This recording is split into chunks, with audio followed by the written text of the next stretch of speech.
Отчет правительства Республики Саха-Якутия за 2021 год по блоку социального развития. И у нас в студии Ольга Валерьевна Балабкина, заместитель председателя правительства Республики Саха-Якутия. Доброе утро. Доброе утро, уважаемые жители республики. Также в нашей программе принимают участие руководители исполнительных органов государственной власти республики, ответственные за блок социального развития.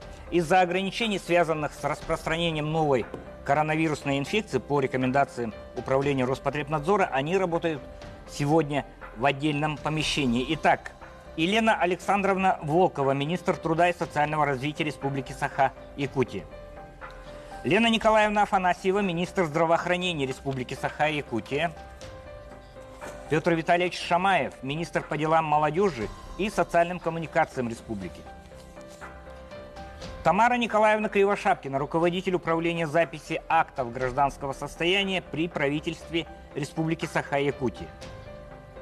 Афанасий Афанасьевич Неустроев, заместитель начальника Центрального аппарата по организационному обеспечению деятельности мировых судей Республики Саха-Якутия. Уважаемые жители республики, мы будем работать в прямом эфире в течение 1 часа 15 минут. Руководители социального блока готовы представить вам отчет за 2021 год, рассказать о проделанной работе, а ее очень много, что удалось претворить в жизнь и как это отразилось на качестве жизни всех якутян. Какие задачи не удалось выполнить в полной мере и почему это случилось. Суть социальной политики, проводимой в стране, обеспечение человеку от рождения до старости нормальных условий жизни и развития. По инициативе президента страны Владимира Владимировича Путина и правительства меры по социальной поддержке граждан усиливаются. В республике эту политику проводят глава республики и правительство республики. Это в полной мере ощущаем и каждый из нас. Надеемся, что во время эфира вы получите полную, детальную информацию о деятельности региональной власти в этом направлении. Мы ждем от вас отзыва на отчет, оценки работ и предложений. И у нас работает колл-центр, корреспондент Любовь Гоголева на прямой связи. Здравствуйте, Любовь. Доброе утро, участники эфира, коллеги. Здравствуйте, уважаемые телезрители и радиослушатели. Колл-центр отчета правительства работает от начала эфира и до конца. Сегодня основная тема – социальное развитие в республике. Вопросы и предложения принимаем по номеру 320111, код города Якутска 4112. Наш многоканальный телефон имеет 4 линии, и каждый специалист принимает обращения от граждан на 2 языках – русском и якутском. Вопросы социального развития касаются каждого из нас, и мы надеемся на ваш отклик и обсуждение отчета. Наиболее актуальные вопросы будут озвучены в прямом эфире. Наши редакторы перезвонят вам. Будьте готовы озвучить волнующие вас вопросы. Дмитрий? Спасибо, Любовь. И напоминаем, что мы работаем в прямом эфире на телеканалах НВК Саха, Якутия 24 и радио ТТ. Итак, начинаем работу. Для начала давайте мы посмотрим видеосюжет об итогах года по курируемым отраслям зампреда правительства республики Ольги Балабкиной. Внимание на экран.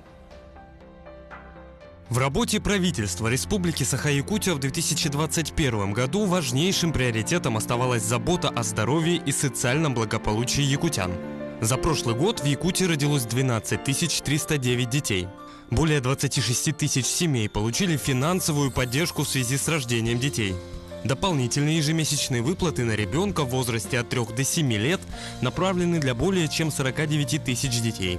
56 семей, имеющие 5 и более несовершеннолетних детей, получили выплаты на приобретение или строительство жилья. В 2021 году было предусмотрено более 14 миллиардов рублей на поддержку семей с детьми. Более 5 тысячам малоимущих семей оказана помощь на основании социального контракта. 1300 семей получили адресную материальную помощь на газификацию жилых домов, подключение к центральному и электроотоплению. 4790 получателей охвачено социальными услугами на дому. 270 граждан пожилого возраста устроены в приемные семьи. Увеличилось число долгожителей, достигших возраста 100 лет. Почетный знак ЮСАС вручен 13 долгожителям. Обеспечено достижение плановых соотношений средней заработной платы целевых категорий работников бюджетной сферы, определенных майскими указами президента России, до 100 и 200% в зависимости от категории работников. С начала 2021 года произведено повышение оплаты труда более 30 тысяч работников бюджетной сферы, неопределенных майскими указами. Также обеспечена минимальная гарантия оплаты труда с учетом роста МРОТ на 5,5% в 2021 году. Итоги года подтверждают эффективность беспрецедентных мер поддержки населения, принятых президентом Российской Федерации Владимиром Путиным. Карту жителей Якутии получили почти 28 тысяч человек.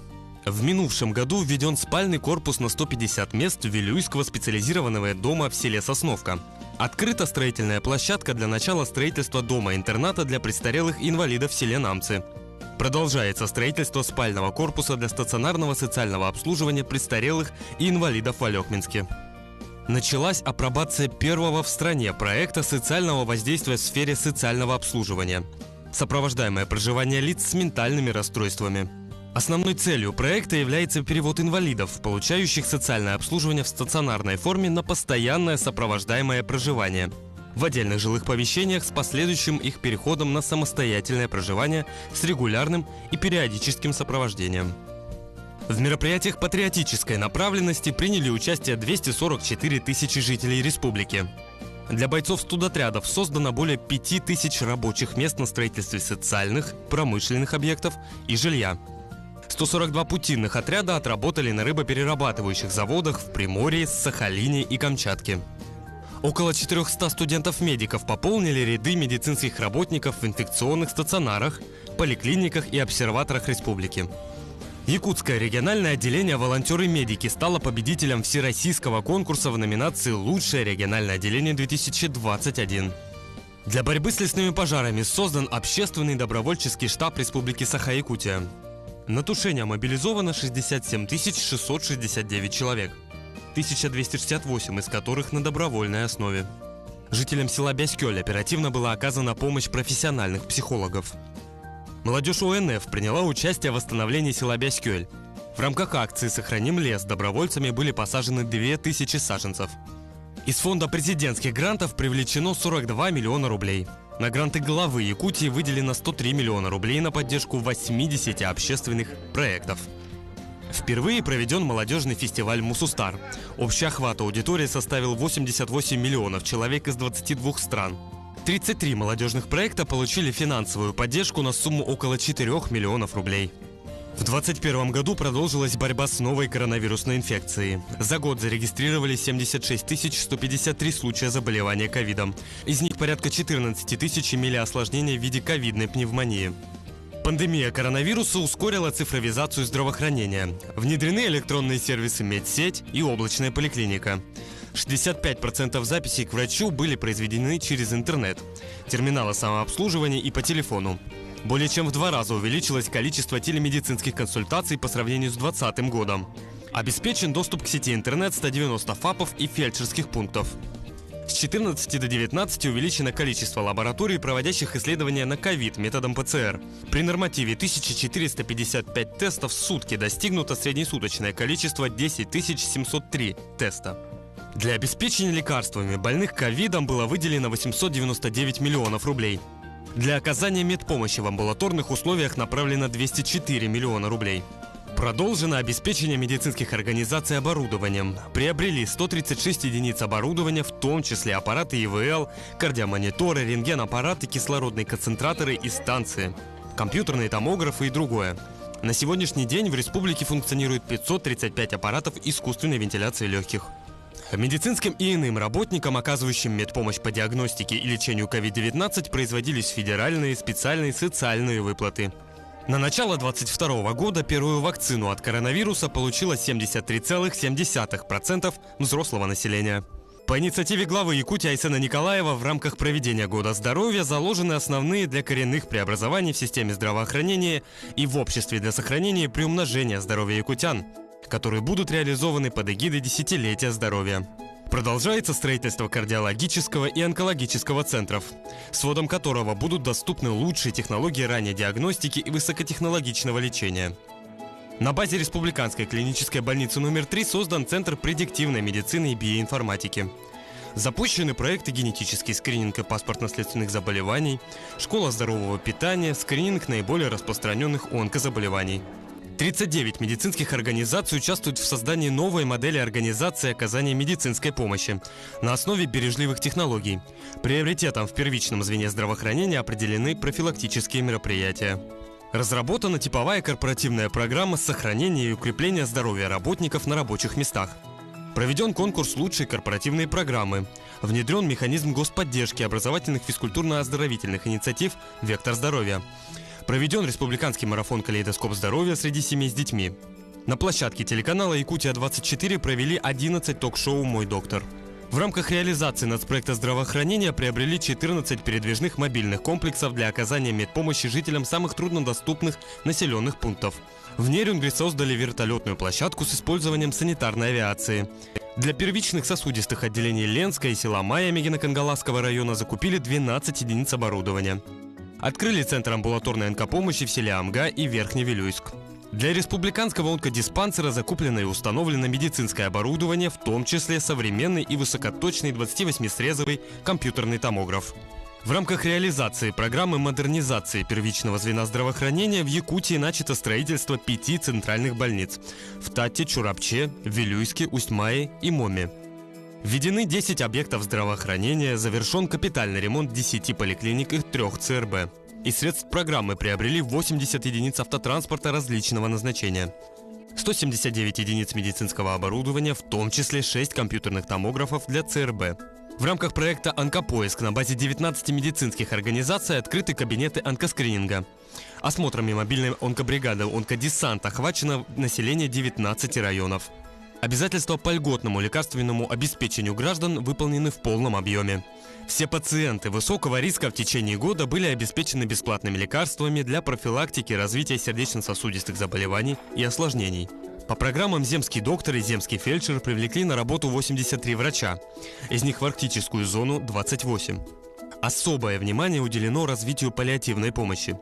Расширено количество коек сестринского ухода. На базе 2 медицинских организаций организована выездная патронажная служба. Среди ярких примеров оказания высокотехнологичной медицинской помощи – первая операция ребенку с врожденной аномалией развития наружного слухового прохода. Внедрение эндоваскулярной реваскуляризации магистральных артерий нижних конечностей. Трансплантация роговицы под фемтолазерным сопровождением и операции детям с врожденной катарактой. По итогам 2021 года республика, как и прежде, занимает лидирующие позиции по рождаемости и естественному приросту населения среди всех регионов страны. Спасибо моим коллегам, нашим коллегам, более чем детальный отчет о проделанной работе. Мы всегда говорили при встрече с вами, что проводимая в стране социальная политика, она всегда ставилась во главу угла. Да? И мне кажется, что пандемийные годы, они усилили значение социальной политики. Можно ли назвать прошедший год беспрецедентным по комплексу мер поддержки граждан? И что именно с 2021 года начала внедряться новая социальная политика, направленная на поддержку человека еще до рождения, с момента постановки на учет беременной женщины и до преклонного возраста. Можно ли говорить о первых итогах такого подхода? Добрый день, уважаемые жители Республики Саха-Якутия. Безусловно, мы сегодня говорим об определенных успехах, акценты которые вы, Дмитрий, расставили. В центре работы социального блока правительства всегда находится человек. Действительно, сегодня мы уже работаем не только с человеком от рождения, но и с человеком, который в будущем когда-то родится у мамочки. И, безусловно, в дальнейшем вот эти все категории наших граждан, они есть те, которым социальная поддержка не нужна.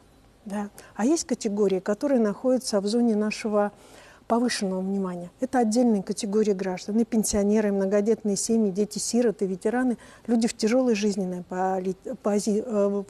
положении, в ситуации. Да?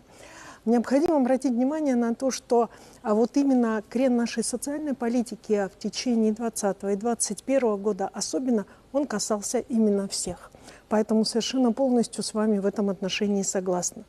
Главными итогами работы социального блока в 2021 году это, конечно же, основные показатели демографической ситуации. Мы к ним не пришли просто так, мы к ним пришли путем поиска новых способов и мер непосредственно демографической политики граждан наших. И поэтому сегодня, несмотря на объективные сложности прошлого года, нам удалось сохранить лидирующие позиции по основным демографическим показателям. По оперативным данным Сахастата за 12 месяцев 2021 года родилось 12 039 новых якутян. И коэффициент естественного прироста населения составил 1,7. Необходимо обратить внимание на то, что вот эти достижения – это достижения целого блока людей, не только правительства, но и сегодня социальный блок, он представлен большим количеством профессионалов, которые работают во всех сферах. От учреждений социальных, заканчивая нашими учреждениями здравоохранения, от учреждений ЗАГСа до волонтеров, которые помогали нам в этом году добровольно. Поэтому, прежде всего, в начале отчета правительства я хочу поблагодарить и составы министерств, которые работали в течение года под руководством Елены Афраимовны Борисовой и сейчас Елены Николаевны Афанасьевой, Степана Анатольевича Саргыдаева и сейчас Петра Шамаева. Соответственно, составы министерств и курируемые их отрасли под руководством Елены Александровны Волковой и ЗАГС и мировые судьи под руководством Тамары Николаевны и Сергея Трофимова. Это те люди, которые вместе со своими курируемыми министерствами, гражданами делали социальную политику в течение года. Необходимо обратить внимание, что для нас главным являлось, особенно в этом году, и эта задача была поставлена сразу, это удовлетворенность людей качеством оказываемых государственных услуг. В прошлом году в целом в республике мы перешли и начали масштабную работу по трансформации социальной сферы. Она получила такое название, как «Национальная социальная инициатива». Ее цель прежде всего убрать чиновничьи барьеры при оказании граждан услуг в социальной сфере и повысить качество отраслей. Это было главным в течение 2021 года. За прошедший год мы выявили 14 проблемных точек, которыми мы решили заняться в первую очередь. Эта работа была проведена на основе опроса граждан совместно с агентством социальных инициатив по продвижению новых инноваций. И при выборе выявленной жизненной ситуации, требующего дополнительного внимания, разрабатывались конкретные планы действий. В этом вопросе нашим партнером является государственная корпорация «Росатом». И нужно сказать, что уже по итогам рейтинга IC по ряду показателей, по таким как информированность населения о социальных услугах, а это очень важно, оценка сложности в признании нуждаемости в получении социальных услуг, среднее время ожидания приема у профильного медицинского специалиста, среднее время ожидания госпитализации в стационар. Медицинская помощь по сопровождению беременности и родам занимает республика лидирующая позиция среди многих регионов. И нам действительно мы уверены в том, что и дальше мы продолжим работу в этом же направлении. Я уверена, что большинство граждан республики почувствовали трансформацию в социальной сфере и в другом вопросе.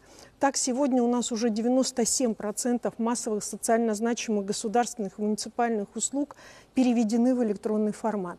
62% жителей республики имеют подтвержденную учетную запись на портале государственных и муниципальных услуг.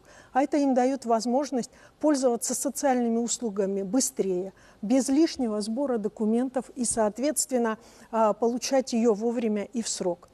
По сравнению с прошлым годом на 39% выросло число заявлений, поданных гражданами через этот портал. Упрощенный порядок получения льгот без предъявления документов предоставляет также внедренная в прошлом году карта жителя республики «Моя Якутия».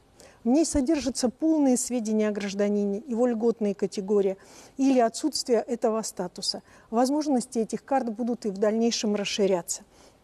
Перед нами к 2030 году поставлена задача перевести все виды помощи, федеральные, региональные и муниципальные, на единый проактивный стандарт, без заявлений и денежной волокиты.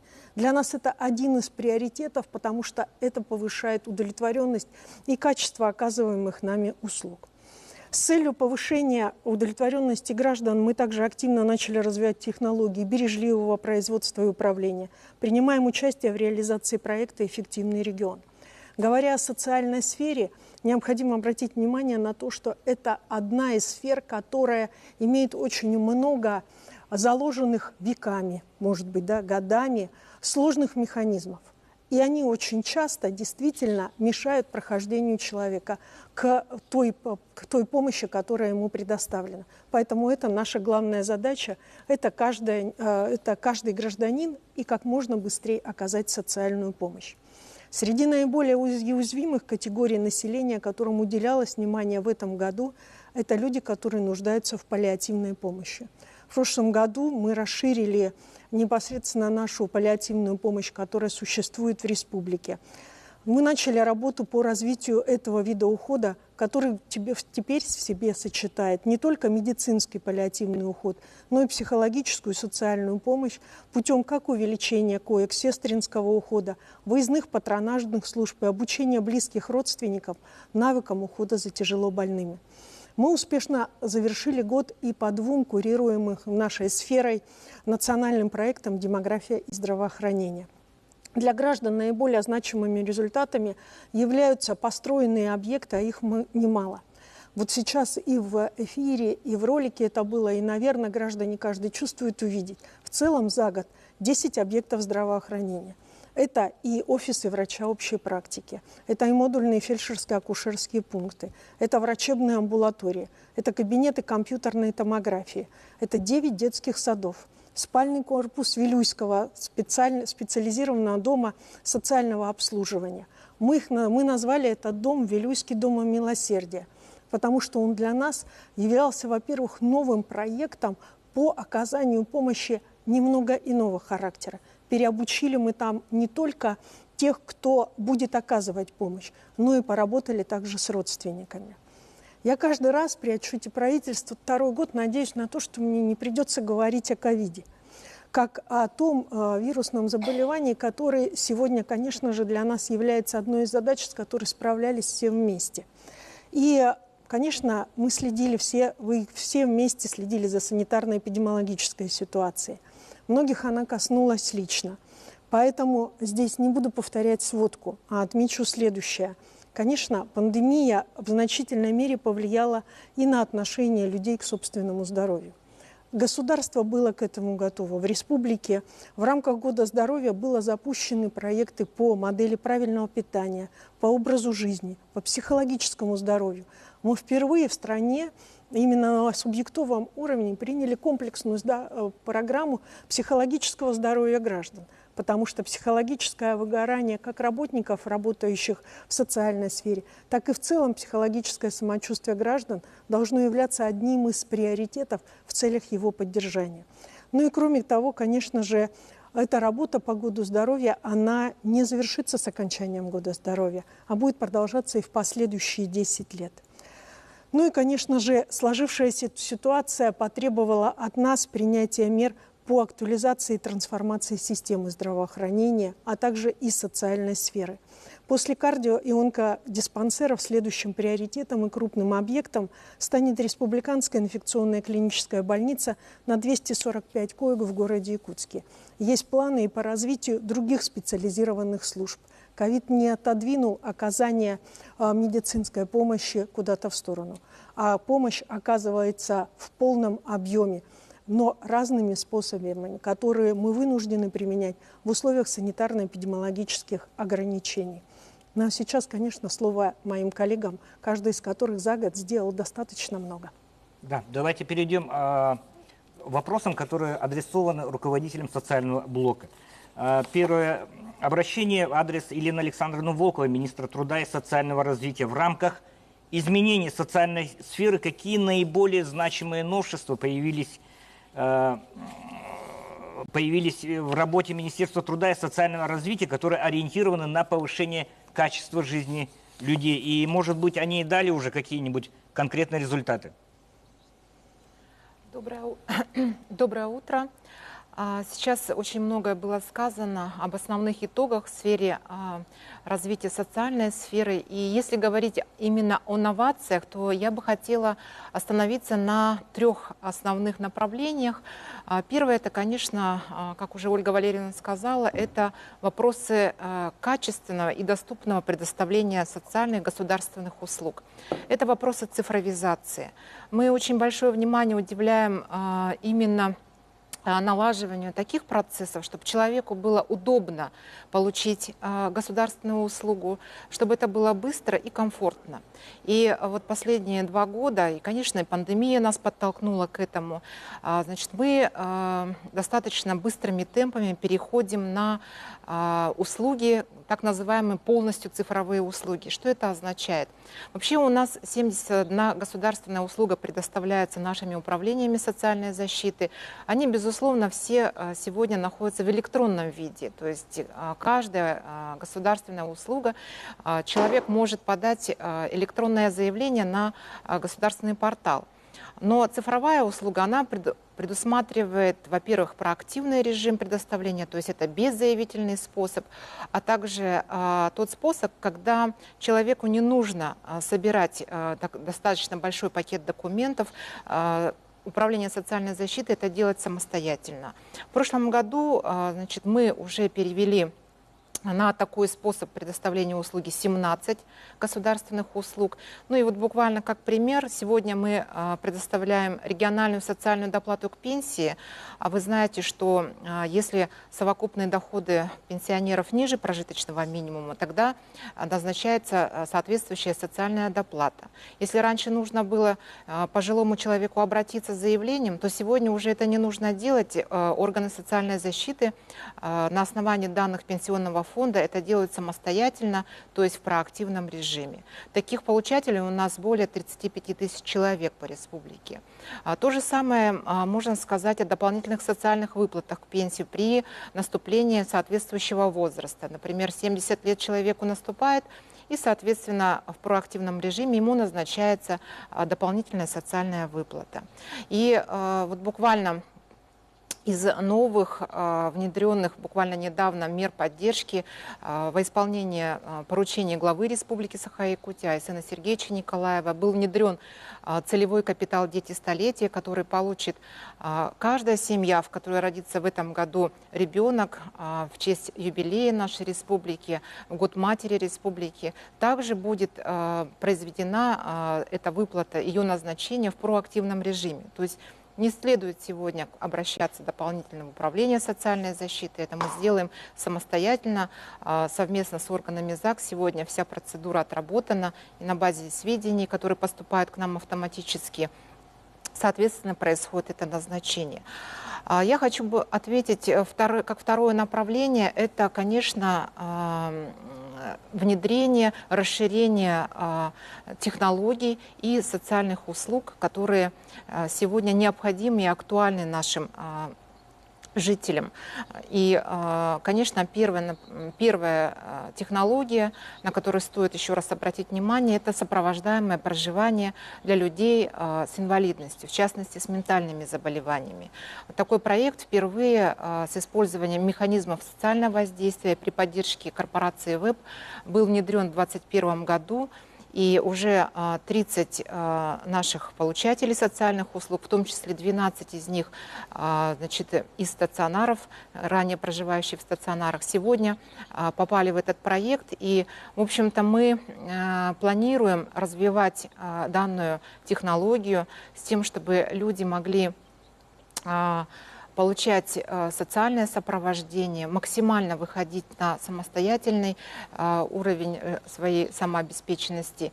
И планируем, конечно, тиражировать и в последующем данную технологию. Это, конечно, и система долговременного ухода, в рамках которой уже мы начали и будем продолжать развивать систему поддержки родственного ухода за людьми маломобильными, которые сегодня находятся, значит, дома Соответственно, это различные стационарозамещающие технологии, как приемные семьи для граждан пожилого возраста и для инвалидности, и для граждан с инвалидностью. Если раньше мы могли создавать приемные семьи только для пожилых людей, которые требуют особой заботы государства, стационарного, постоянного ухода, то сейчас эта возможность появилась и для людей с инвалидностью, для тех, кто требует постоянного постороннего ухода.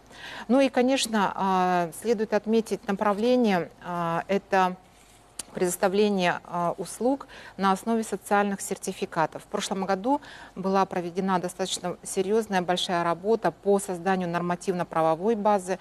И сегодня, уже в этом году, мы приступаем к практической реализации, когда определенная часть социальных услуг будет переведена на социальные сертификаты. То есть это когда человек самостоятельно сможет выбирать поставщика социальной услуги, что, конечно, должно отразиться и на качестве, и на конкурентоспособности таких услуг. Эти проекты все сегодня проходят в пилотном режиме и, соответственно, будут развиваться. Ну и третье направление, на котором я бы хотела остановиться, это, конечно, меры поддержки многодетным семьям, семьям с детьми. Ежегодно как состав этих мер, так и объем этих средств, направляемых на поддержку семей с детьми, он увеличивается. Достаточно подробно было об этом сказано выше.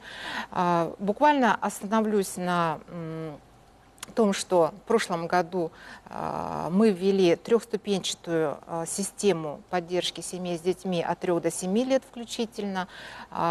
Размер помощи увеличен, значит, от 50% до 100% от величины прожиточного минимума в зависимости от степени нуждаемости каждой конкретной семьи. На региональном уровне введена дополнительная региональная льгота по налогам на транспорт для многодетных семей. И, конечно, вот эта работа по совершенствованию мер социальной и демографической поддержки, она продолжается. Спасибо, Елена Александровна, за более чем детальное освещение работы и, в первую очередь, деятельности Министерства труда и социального развития. Следующий вопрос у нас в адрес министра здравоохранения республики. Глава республики Айсен Николаев объявил прошлый 2021 год годом здоровья. Перед правительством республики были поставлены задачи по улучшению работы первичного звена здравоохранения, самого близкого к людям на местах, и по нацпроекту здравоохранения. Для решения всего комплекса задач в интересах здоровья якутян был разработан проект стратегического указа главы республики в сфере здравоохранения на период до 2025 года. Каковы итоги такой комплексной работы? Лена Николаевна. Добрый день, уважаемые жители республики. Действительно, 2021 год был знаковым для нашей республики и для здравоохранения республики конкретно, поскольку именно вот в рамках стратегического указа главы республики по стратегическому развитию, укреплению общественного здоровья и развитию здравоохранения, системы здравоохранения республики, был дан старт десятилетию здоровья. И мы видим, что именно обозначен межотраслевой подход к укреплению здоровья каждого якутянина. Несмотря на то, что 2021 год все еще оставался пандемийным, очень много сил было брошено медицины на борьбу с ковидом, тем не менее задачи, которые стояли перед здравоохранением республики, они были успешно выполнены. Реализованы национальные проекты здравоохранения и демографии. И хочу сказать, что впервые в прошлом году по всей России и в нашей республике была как раз та программа, название которой, собственно, и есть вся цель. Это программа модернизации первичного звена здравоохранения.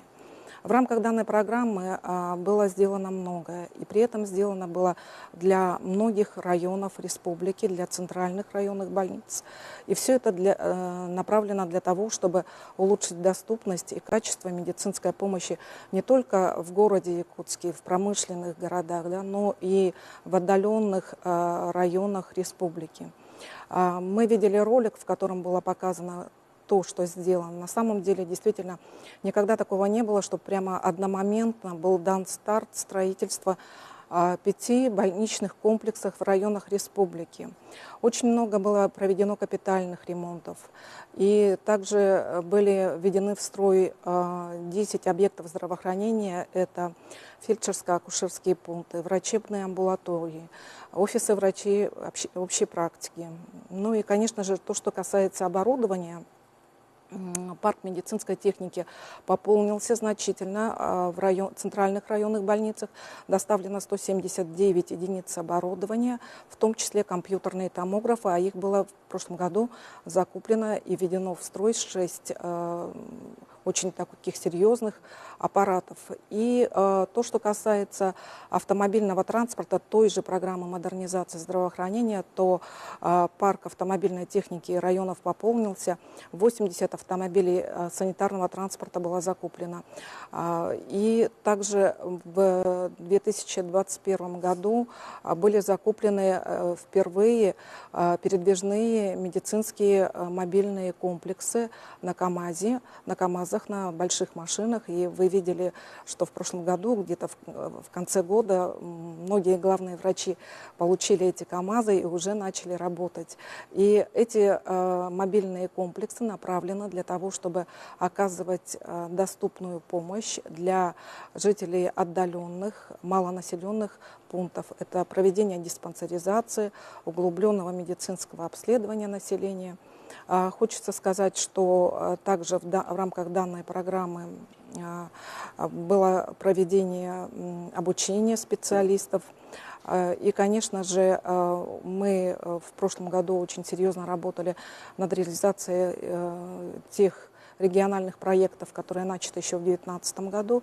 Это борьба с сердечно-сосудистыми заболеваниями. Было закуплено 12 единиц оборудования для первичных сосудистых отделений в Ленском районе, в Мегино-Кангаласском районе. Вообще то, что касается кардиослужбы республики, можно говорить много, потому что все-таки очень много было достижений. И одно то, что строительство уже скоро заканчивается в этом году, и в этом году уже будут пациенты получать лечение по направлению кардио в новом кардиососудистом центре. Мы можем говорить четко, что этот центр будет один из лучших на Дальнем Востоке. Он оснащен очень передовой техникой, и при этом специалисты для данного центра все это время готовились и готовятся по сей день. Хочется сказать, что Национальный центр медицины всегда был флагманом, и вообще республика очень сильна в медицинской генетике. Но вот то, что касается первичного звена, наверное, впервые у нас открылся, но это первый центр на Дальнем Востоке, центр кардиогенетики на базе поликлиники номер 1. Это очень серьезный центр. Обследование проходят люди, у которых могут быть какие-то моменты со стороны кардиопатологии. Хочется сказать еще о том, что все-таки по онкологии, по реализации регионального проекта «Борьба с онкологическими заболеваниями», здесь, конечно, тоже сделано очень много. Вы все знаете, что строится большой, современный онкоклинический центр, но, тем не менее, еще есть моменты, которые связаны и с оснащением уже онкологического диспансера. И закуплено очень серьезное оборудование. 128-срезовый компьютерный томограф, который, собственно, идет для диагностики онкологической патологии. Далее, то, что касается данной программы, здесь, конечно, по направлению скрининга онкологической патологии у нас есть очень такая уникальная платформа, которая уже взята на тираж в других регионах, называется онкопоиск.саха.рф. В данной программе могут пройти обследование жители нашей республики, и при этом уже на данной платформе зарегистрировано около 15 тысяч человек, 2500 прошли обследование, и выявлено 110 человек с онкологической патологией, при этом на ранних стадиях. Ну и, конечно же, выявлены лица, у которых предраковые заболевания, это 170 человек. В рамках данной программы очень много делается для жителей республики, и онкологический диспансер проводит очень серьезную выездную работу. Сформирована многопрофильная, мультидисциплинарная, бригада, которая выезжает в районы республики. И за прошлый год, несмотря на ограничения, тем не менее был выезд в 12 районах республики, в том числе 5 районов арктических.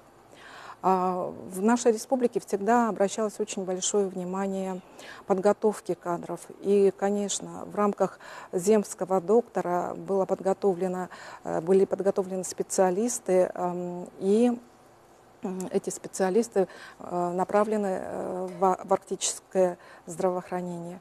Можно говорить очень много, и если поступят вопросы, я, наверное, на все вопросы отвечу.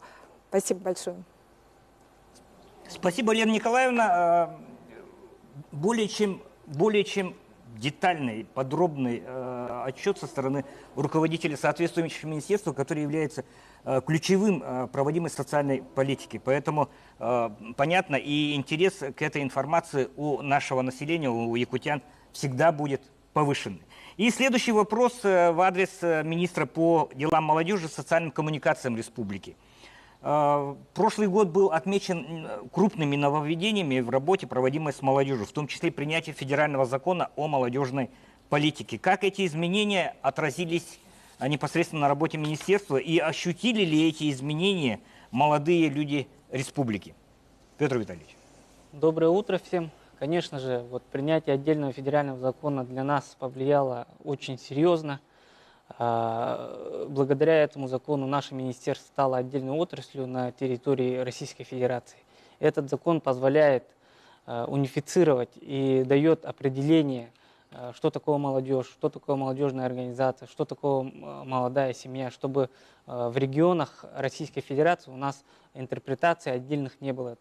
Тем более, оно дает дополнительные возможности для развития нашей молодежи активной и дает им определенные блага в сфере получения грантов и конкретно дает возрастной промежуток, например, от 14 до 35 лет. Это, конечно же, повлияет на унифицирование наших документов на местах, потому что в некоторых районах у нас идет отдельная интерпретация, по некоторым молодежным программам у нас просят документы, которые отличаются друг от друга. Надеемся, что это даст возможность унифицировать и упрощение всех этих программ. Думаем, что в последующем, благодаря принятию этого федерального закона на территории Российской Федерации, у нас поддержка молодежи и молодежных программ станет все больше и больше. Как было сказано, показано на видеоролике предыдущем, тут очень подробно все рассказали о работе министерства. Я бы хотел добавить что с принятием местного республиканского закона молодежи в соответствии с федеральным законом, в ближайшее время молодежь ощутит все улучшения, которые у нас внедряются на территории республики. Спасибо. Спасибо, Петр Витальевич. И следующее обращение в адрес руководителя управления записи актов гражданского состояния при правительстве республики. Тамара Николаевна, отделы ЗАГС, несмотря на ограничения из-за распространения коронавируса, ни на один день не прекращали свою работу. Специфика работы не позволяет им работать в удаленном режиме. Мы знаем, что по указаниям главы республики они работали над 2 проектами, которые были призваны ускорить время предоставления услуг ЗАГС. Стали ли они доступными для населения? Тамара Николаевна. Добрый день. Да, действительно, органы ЗАГС – одна из организаций, которые не прекращали прием граждан во время коронавирусной инфекции. По итогам 2021 года в республике всего было зарегистрировано 37 816 актов гражданского состояния и совершено более 100 тысяч юридически значимых действий. Что входит в юридически значимых действиях? Это значит выдача повторных документов, справок, внесение изменений и исправлений в записи актов гражданского состояния и ответы на многочисленные запросы правоохранительных органов, граждан и организаций. Таким образом, основные целевые значения, утвержденные Министерством юстиции Российской Федерации, перевыполнены. Хочется отметить, что последние годы проведена огромная масштабная работа по оцифровке, конвертации и выгрузке всех записей актов гражданского состояния в единый государственный реестр, так называемый ЕГР-ЗАГС. А это более 3 миллионов записей, начиная с 1926 года. Теперь заявители, которым нужна услуга ЗАГС, могут обратиться в любой орган ЗАГС Российской Федерации. В прошлом году также работники провели проект в рамках проекта «Эффективный регион». Значит, мы работали над проектом по оптимизации выдачи повторных свидетельств специализированным отделом управления ЗАГС, значит, где сейчас жители Якутска, города Якутска, могут с заявлением обратиться, если их актовая запись составлена не в городе Якутске, а в другом районе или в регионе, то непосредственно могут получить в день обращения в архив управления ЗАГС. Тем самым мы разгрузили работу наших районных отделов ЗАГС, также сокращены, но ряд видов, например, почтовые расходы сокращены намного. Я, наверное, не ошибусь, если скажу, что мы одни из первых начали выдачу повторных документов в Российской Федерации в режиме по принципу экстерриториальности. Это значит по месту обращения, а не по месту составления записи акта гражданского состояния. Граждане очень удивляются и радуются, если мы говорим им, что не надо никуда отправлять запросы и не надо ждать неделями поступления нужного им документа. Это тоже отмечали наши коллеги из районов во время отчета. Наши сотрудники всегда проводят различные мероприятия по укреплению семейных ценностей, семейных отношений. Так, в прошлом году всего у нас зарегистрировано 4460 браков. Это на 1100 больше, чем в 2020 году. И мы не оставили без внимания нашего старшего поколения. Если вот они жили более 50 лет, то мы отмечали их, чествовали их в режиме онлайн с вручением приветственного адреса от главы Республики Саха-Якутия и знака «Семейная доблесть» управления ЗАГС.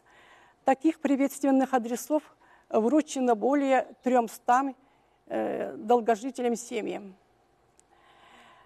В прошлом году также мы совместно с Министерством соцзащиты, Министерством труда подготовили 7-й выпуск книги «Золотые семьи Якутии». На днях мы должны уже получить готовую книгу. Героями этой книги стали супруги, которые прожили 50 и более лет, но их совместная жизнь, история семьи, любви, воспитания детей вызывает только восхищение и желает стать нам лучше и добрее. Спасибо. Спасибо, Тамара Николаевна. Спасибо большое. В адрес Афанасия Афанасьевича Неустроева, заместителя начальника Центрального аппарата по организационному обеспечению деятельности мировых судей республики. Удалось ли обеспечить непрерывную работу судебных участков, оперативную и качественную судебную защиту граждан и организаций? Какие основные итоги года? Спасибо. Доброе утро. Безусловно, работать в режиме ограничений всегда сложно, но с учетом специфики своей деятельности, а именно необходимости рассмотрения судебных дел в установленные процессуальные сроки, судебные участки мировых судей осуществляли свою деятельность на постоянной основе. Достаточно сказать, что в прошлом году мировыми судьями республики рассмотрено более 240 тысяч судебных дел. Это значит, что на один судебный участок, а их у нас 63 по республике, приходится около 4000 дел в год. Во все сферы жизнедеятельности в последние годы активно внедряются цифровые технологии. И судебная система не исключение. В 2020 году в государственную программу Российской Федерации «Информационное общество» были включены мероприятия по цифровизации мировых судей Российской Федерации. Эти мероприятия рассчитаны на 3 года. В прошлом году реализован первый этап. Это возможность подачи гражданами процессуальных документов мировым судьям в электронном виде, в режиме онлайн. Эта работа начата в этом году. За неполный месяц уже подано более 100 таких документов. Еще один этап, который начат в прошлом году, это организация электронного взаимодействия судебных участков и службы судебных приставов. Реализация данного этапа позволит судебным участкам и службе судебных приставов обмениваться исполнительными документами, что позволит, в свою очередь, оперативно исполнять решения суда. В текущем году будет начат следующий этап. Это организация судебных заседаний в режиме веб-конференции. Что это значит? При реализации данного этапа граждане смогут участвовать в судебных заседаниях, не приходя физически в здание суда, посредством портала госуслуг с использованием единой биометрической системы. Важность информатизации судов буквально на днях на совещании судей судов общей юрисдикции и арбитражных судов Российской Федерации отметил президент нашей страны Владимир Владимирович Путин. Уверен, что реализация данных проектов позволит гражданам активно участвовать в судебных заседаниях, не только физически, но и онлайн. И это улучшит качество их жизни. Спасибо. Спасибо, Афанасий Афанасьевич. Спасибо всем руководителям социального блока республики, которые более чем детально, очень подробно осветили работу своих министерств, ведомств. Спасибо их коллегам, которые по линии ВКС были на связи. И мы переходим к вопросам. Мы переходим к обсуждению представленного отчета. На прямой связи наш корреспондент в колл-центре Любовь Гоголева. Какие вопросы поступили, Люба? Как оценивают якутяне работу социального блока правительства республики? Какие есть предложения? Пожалуйста.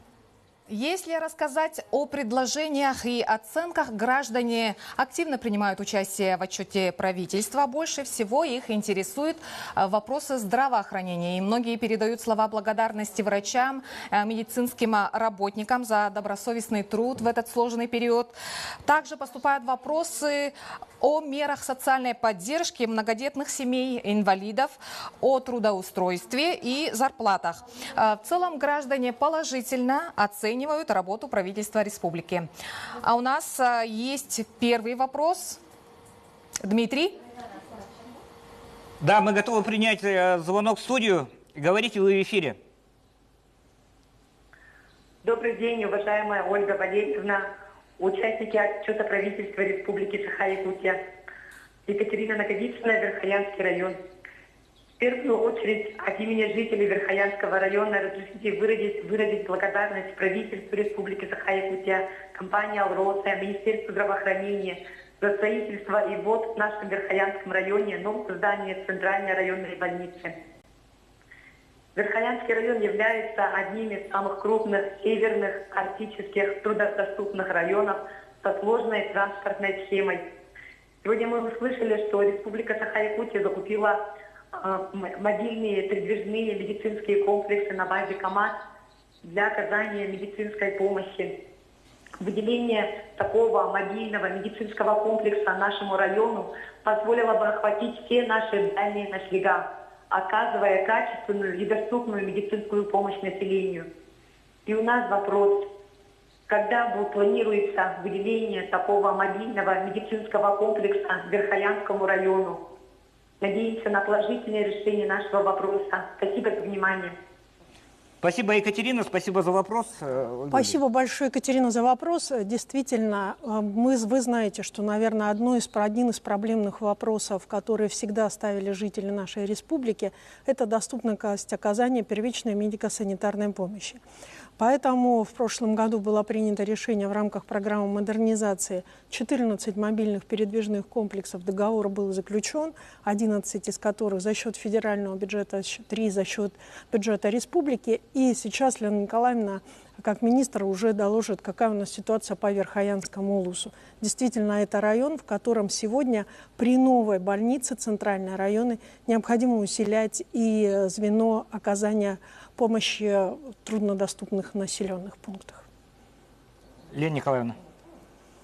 Добрый день, Екатерина. Да, действительно, как сказала Ольга Валерьевна, это очень необходимое оборудование. И вообще это, собственно, мы называем ФАП на колесах, потому что именно он позволяет в труднодоступных малонаселенных пунктах проводить обследование населения. В этом году закуплено и будет доставлено в Верхоянский район такой же КАМАЗ, мобильный передвижной медицинский комплекс. И вообще хочу сказать, еще в Ленский район и Усьмайский район тоже будут доставлен такой же медицинский передвижной мобильный комплекс.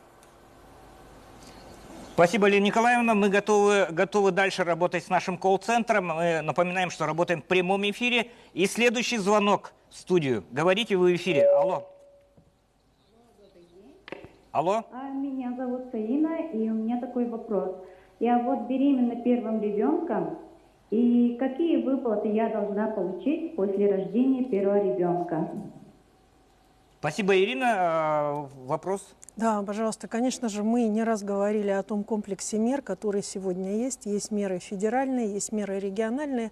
Но, как правило, людей волнует, сколько это будет и в каком порядке. Поэтому Елена Александровна относительно первых детей сейчас, безусловно, даст полную информацию. Елена Александровна. Спасибо, Саина, за вопрос. Действительно, реализуется целый комплекс мер за счет федерального и регионального бюджетов. И, конечно, наши будущие мамы, да, значит, сегодня интересуются этим вопросом, это правильно.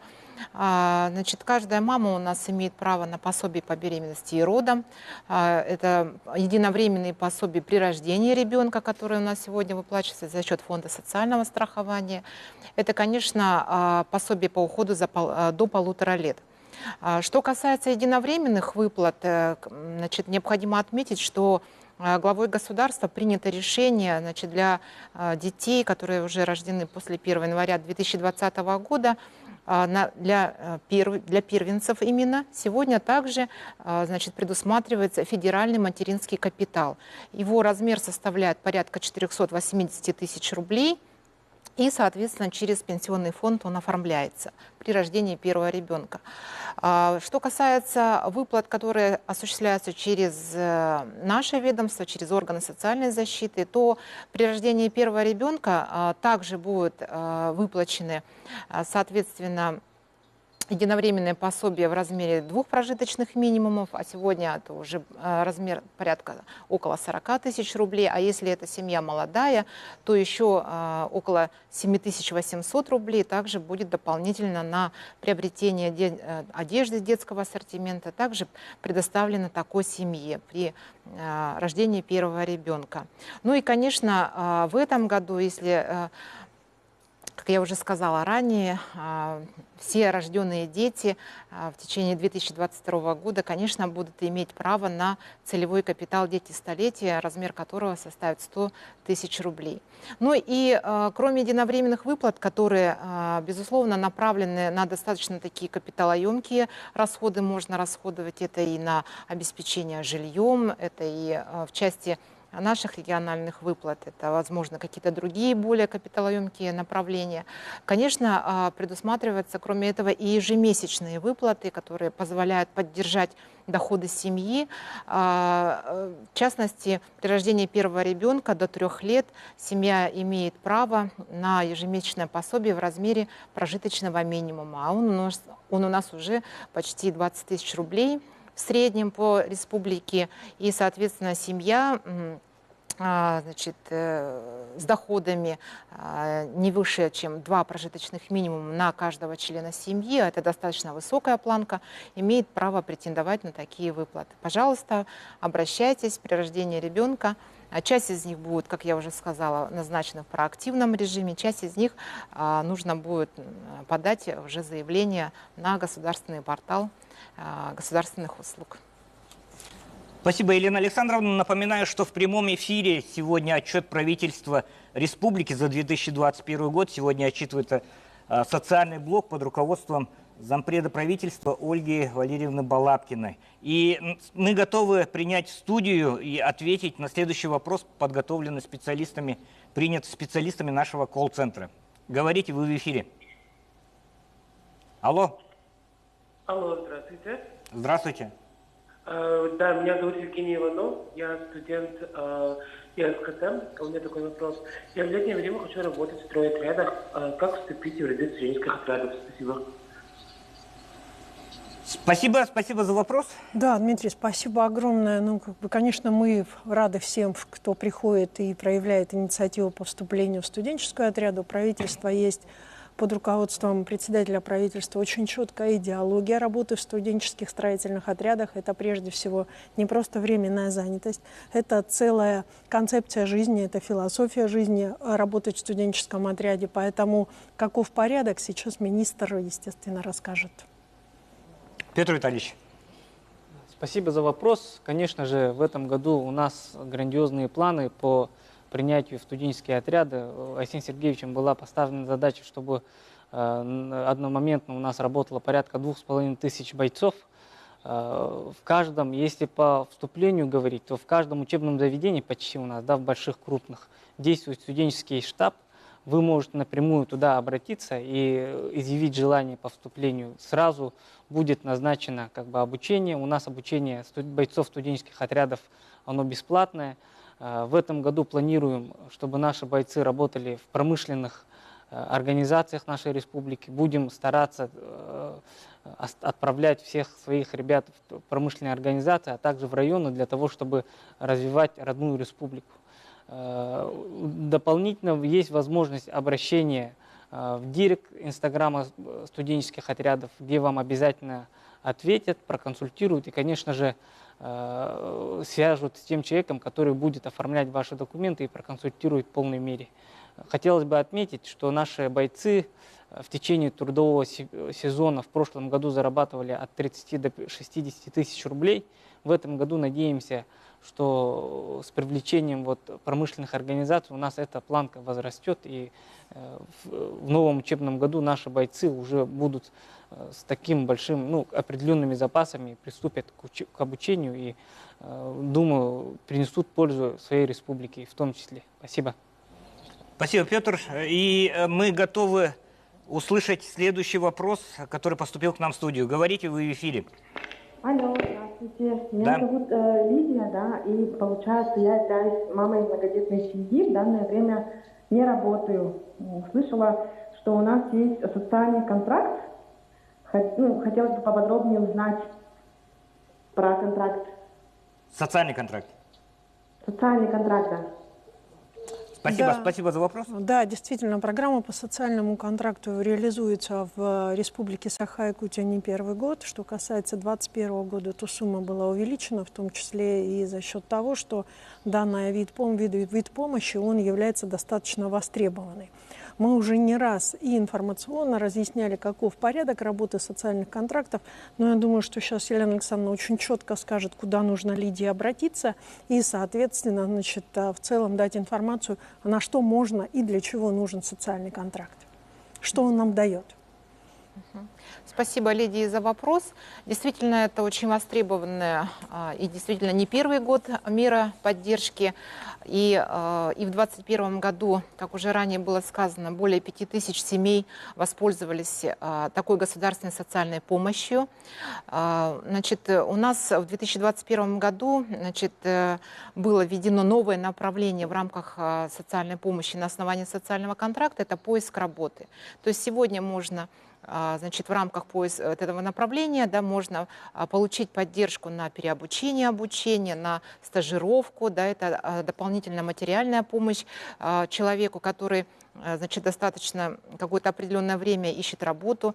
Значит, соответственно, пожалуйста, обращайтесь в Управление социальной защиты. Кроме поиска работы, это традиционно, значит, социальный контракт может быть направлен на содействие в организации собственного дела, это личное подсобное хозяйство. Ну и, конечно, есть у нас обращение на социальный контракт в связи с трудной жизненной ситуацией. Что касается личного подсобного хозяйства, то хочу отметить, что в соответствии с поручением главы в этом году его размер будет увеличен в 2 раза, и уже в этом году можно будет до 200 тысяч рублей направить именно на эти цели. Очень хорошее направление, которое помогает людям, да, реализовать свой трудовой потенциал. Если вы хотите сегодня воспользоваться социальным контрактом, пожалуйста, обращайтесь в Управление социальной защиты, а также в органы местного самоуправления по месту жительства, и вас в обязательном порядке проконсультируют. Будет рассмотрено ваше заявление, и уже при, так скажем, значит, принятии решения будет сформирована программа индивидуальная, в рамках которой вы сможете воспользоваться этими средствами. Спасибо. Спасибо большое. Мы готовы принять следующий звонок, который поступает в наш колл-центр. Напоминаем, мы работаем в прямом эфире, и жители республики могут задавать свои вопросы в адрес руководства социального блока по телефону 320111. И следующий вопрос, говорите, в эфире. Здравствуйте, меня зовут Дана Михайлова. Я хотела спросить, я потеряла свое свидетельство о рождении. Мне тут немножко сложно. Я родилась в Санкт-Петербурге, временно живу в Москве, а прописка у меня в Якутске. Где я могу получить повторное свидетельство о рождении? Спасибо.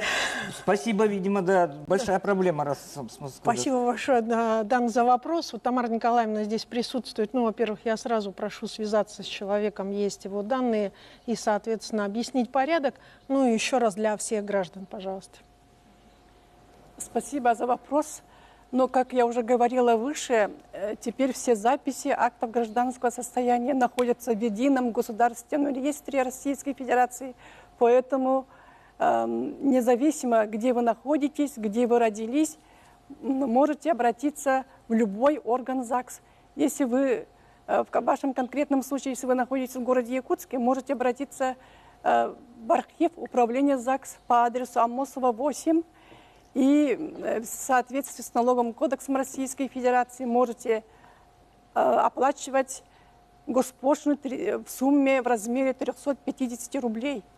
А если подадите заявление по государственному муниципальному порталу, то будет скидка 30%, и сумма составит 245 рублей. Пожалуйста. Спасибо. Спасибо, Тамара Николаевна. Мы слушаем следующий вопрос, который задают жители, и, как показал предыдущий вопрос, не только, получается, фактически жители нашей республики. Спасибо автору предыдущего вопроса.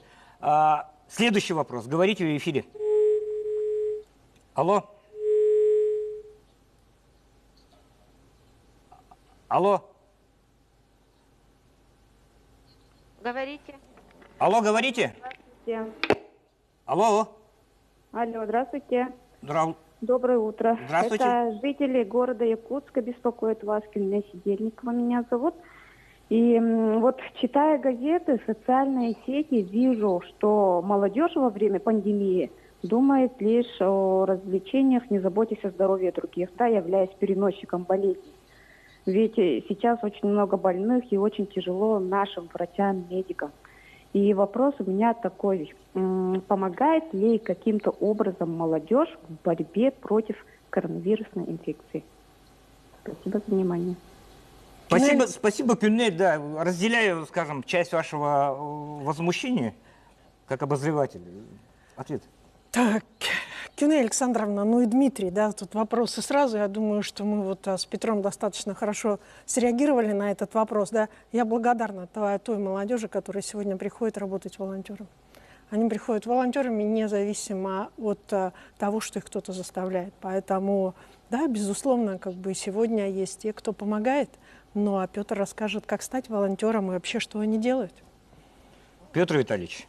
Спасибо за вопрос. На самом деле немножко удивительно слышать вот такой вопрос. В связи с пандемией у нас мероприятия проходят в режиме ВКС, это во-первых. Да, во-вторых, только с 2020 года у нас с нашими волонтерами было сделано порядка более 60 тысяч заявок. Это помощь маломобильным гражданам, предоставление определенных, привезти еду, какие-то лекарства, даже помощь в выносе мусора у нас производят наши волонтеры. Также наши волонтеры работают в медицинских учреждениях, термометрия, заполнение документов. Это те вот элементарные действия, которые в конце концов освобождают наших врачей от этой рутинной работы. И наши врачи в течение дня обслуживают и смотрят больше людей вот с определенными проблемами здоровья. Также колл-центр, конечно же. Там у нас фактически половина, можно так сказать, сидит ребят и обслуживает наших людей, которые туда выходят. И на самом деле волонтерский центр работает очень по большому широкому кругу. И хотелось бы сразу, пользуясь случаем, поблагодарить всех наших волонтеров. Их на сегодняшний день порядка 67 тысяч человек, которые хотя бы раз принимали участие в волонтерских акциях и были волонтером хотя бы один день. Мы их обучаем, мы их полностью оснащаем СИЗами. Волонтером может стать человек, который имеет вакцинацию от 18 лет до 50 лет. И на все ваши вопросы, и можно стать волонтером, вы можете обратиться в Доброштаб, Доброцентр, да, вот по Инстаграму, и задать вот интересующий вас вопрос, и, конечно же, вас примут, ответят, и вы можете стать, начиная вот обычным человеком, обычным волонтером, который сидит у телефона, или даже если у вас есть личный транспорт, автотранспорт, вы можете стать автоволонтером. Спасибо. Спасибо, Петр Витальевич. И мы готовы принять следующий звонок в нашу студию. Говорите в эфире. Алло? Алло, говорите. Добрый день. Марфа Дмитриева, председатель Совета женских организаций Амгинского улуса. У меня такой вопрос. Не слышу. Для реализации мы не слышим в студии. Еще раз, прошу, повторите, пожалуйста. Мы прослушали первую часть вашего обращения.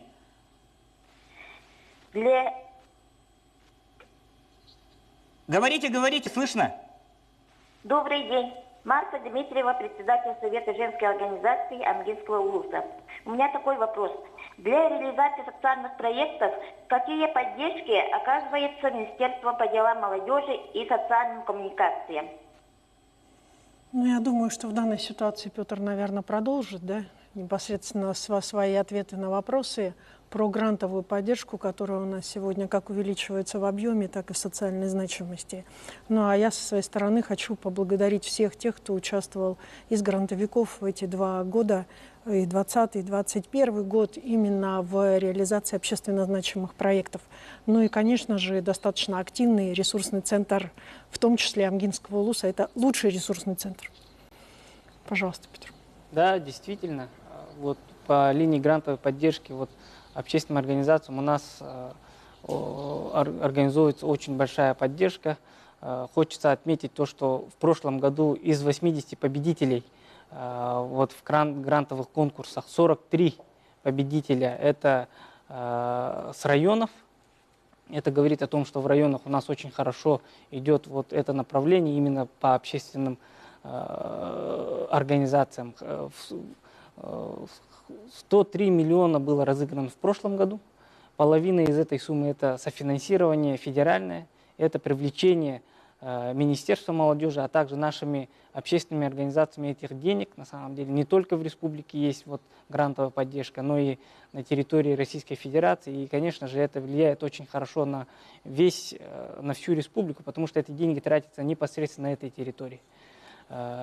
Хотелось бы отметить то, что если у вас какие-то вопросы есть, можете, конечно же, обратиться в ресурсные центры, которые мы открываем, которые мы поддерживаем непосредственно в районах, а также есть единый ресурсный центр. Обратившись на их портал, вы можете получить всю консультацию, которая есть на сегодняшний день. Спасибо. Спасибо, Петр Витальевич. Мы готовы принять следующий звонок в студию. Говорите. Добрый день. Меня зовут Альберт, я родом из Среднеколымска. Когда все-таки решится вопрос с поставкой компьютерного томографа для Среднеколымского района? Спасибо. Спасибо большое, Альберт Петрович, за ваш вопрос. Необходимо обратить внимание, что по новым стандартам обеспечения медицинских организаций первичного звена под наименованием Центральной районной больницы компьютерная томография будет являться обязательным элементом для всех.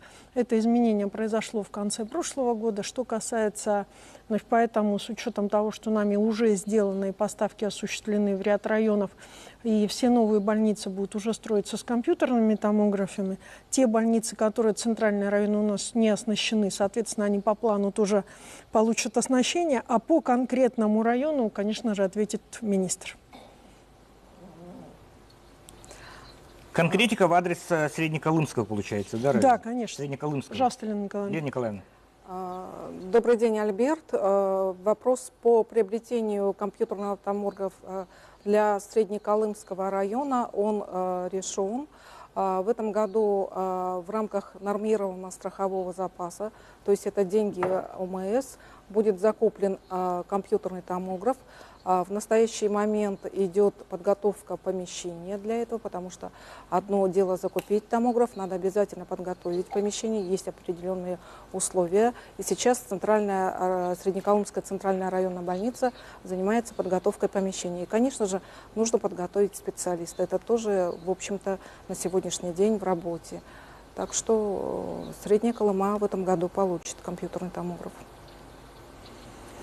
Спасибо, Лена Николаевна. Мы немножко даже перебираем наше эфирное время, поэтому хотел бы обратиться в адрес своего коллеги Любови Гоголевой, которая работает в нашем колл-центре. По качеству и по количеству вопросов, Люба, какая информация? Да, Дмитрий, вопросы все еще продолжают поступать. Мы подвели предварительный итог. К нам поступило 80 вопросов, в основном по темам здравоохранения и социальной защиты, молодежной политики. Очень много благодарностей в адрес врачей, реабилитационного центра, волонтерам. Судя по предложениям и поступающим вопросам, работу правительства по социальному блоку жители республики оценивают высоко. Напоминаем, на те вопросы, которые не были озвучены в эфире, поступят ответы от министерств и ведомств. Дмитрий? Спасибо, Люба. Я более чем согласен со своим коллегой, что вся та статистика обращений граждан во время нашего прямого эфира, она будет соответствующим образом, по регламенту все ответы получат. Так ли это, да? Да, действительно, это так. Более того, сейчас находятся наши коллеги, сегодня в субботний день также все работают, начиная от главных врачей до руководителей социальных учреждений, министров и заместителей министров, все находятся в студии. И вот, наблюдая, я вижу, что многие из них поднимают трубку, а значит, сразу оперативно решают те вопросы, которые ставят жителями. Формат работы отчета правительства, он такой и остался. Это главное, особенно для социальной сферы, быть услышанным и сразу решить проблемы людей. Но сегодня у нас начался Новый год, 2022, новые задачи стоят. Мы отмечаем 100-летие республики, и поэтому, конечно, свои главные цели и задачи определяем и связываем также с нуждами и потребностями отдельно взятого человека, жителя нашей республики, каждого, кто живет на территории. И сегодня среди задач, которые поставил глава Республики Саха-Якутия Айсен Сергеевич Николаев перед парламентом республики, перед правительством республики, и озвучил, стоят прежде всего задачи по сохранению здоровья граждан. Это главное, потому что этим мы продлим и продолжительность жизни, этим мы поднимем и демографическую политику. И, конечно же, среди точечных задач следующего года это как работа на качество, так и работа по реабилитации, связанной в том числе с осложнениями от новой коронавирусной инфекции.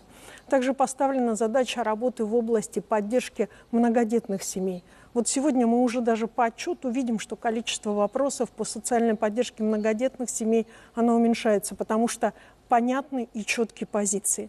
Стоит также задача вопроса увеличения социальной помощи по социальным контрактам. Конечно же, программа модернизации первичного звена будет продолжаться. И мы мечтаем очень сильно все вместе, чтобы в этом году у нас родился и появился, вообще в целом республика достигла миллионного жителя. И это только небольшая часть намеченных планов. И я думаю, что прежде всего они все основываются на тех позициях, о которых говорят сегодня граждане республики. Социальная сфера слышит каждого гражданина. Я со своей стороны, как обыватель, как обычный гражданин, хочу поблагодарить всех руководителей здравоохранения, не только руководителей, всех работников первичного звена, всех работников здравоохранения, которые в эти трудные годы, в том числе и минувший год, встали на борьбу с новой коронавирусной инфекцией. Я вас лично благодарю за мужество, проявленное в организации работы с этой напастью, которая многих наших граждан коснулась, да, коснулась многих семей, многие потеряли близких. И этот момент, он не может пройти незамеченным. Поэтому от своего имени, от имени жителей республики я приношу огромную благодарность всем работникам здравоохранения. И спасибо большое. Я понимаю, что интерес к работе социального блока правительства под руководством зампреда правительства Ольги Валерьевны Балабкиной, он всегда будет большой, всегда будет вызывать большой интерес, потому что это напрямую касается каждого из нас. Спасибо, дорогие якутяне, что проявили живой интерес к отчету правительства за минувший год. Завтра в это же время вы увидите отчет правительства с участием заместителя председателя правительства Сергея Васильевича Местникова с представителями отраслевых министерств и ведомств. Поэтому, несмотря на ранний час, спасибо за организацию очень качественную. Я вижу по линии ВКС, сколько руководителей структурных подразделений ваших ведомств сидят на связи, да? За организацию всей налаженной работы тоже огромное спасибо. Увидимся в следующих выпусках. Мы смотрим отчеты правительства республики за 2021 год. До встречи в эфире.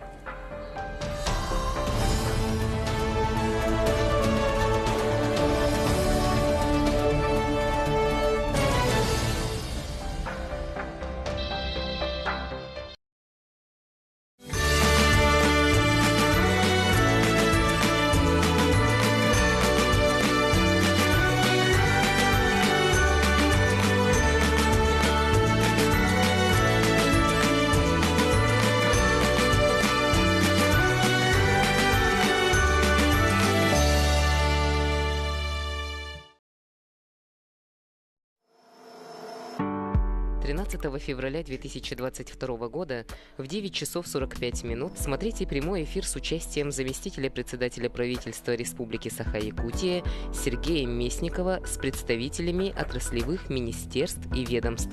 Во время прямого эфира вопросы по отчету правительства можно будет задать по многоканальному телефону 8 411 2 32 01 11, а также с 5 февраля вопросы будут приниматься через голосового ассистента по телефону 8 411 2 51 00 21 и через портал yakutia.click.